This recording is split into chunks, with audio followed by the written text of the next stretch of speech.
In this video, I'm going to teach you how to change 120Hz on iPhone 15 Pro Max. It's a very easy process, so make sure to follow along.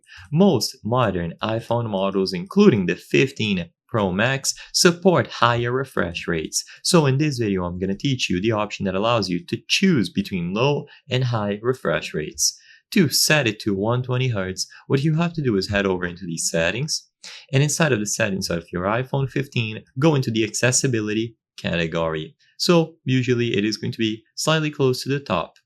When you choose accessibility, you will have plenty of options, and the one that you are looking for is going to be motion. So go inside of motion after you select accessibility.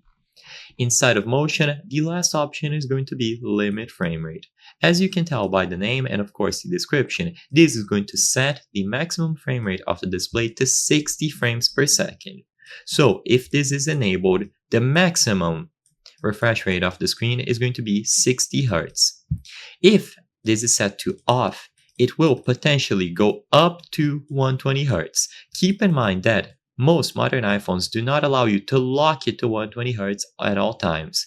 They use an adaptive format, kind of like Samsung devices, where if you are doing something intensive like gaming, it will change to 120 Hz on the fly, but if you are just browsing through Twitter, browsing through social media, it is going to potentially lower it to save battery and not use unnecessary power.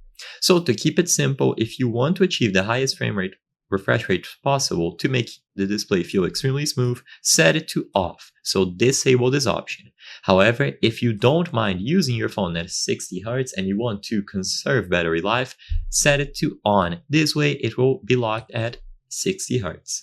I hope I was able to help you on how to change 120Hz iPhone 15 Pro Max. If this video helped you, please be sure to leave a like and subscribe for more very easy tips. Thank you for watching.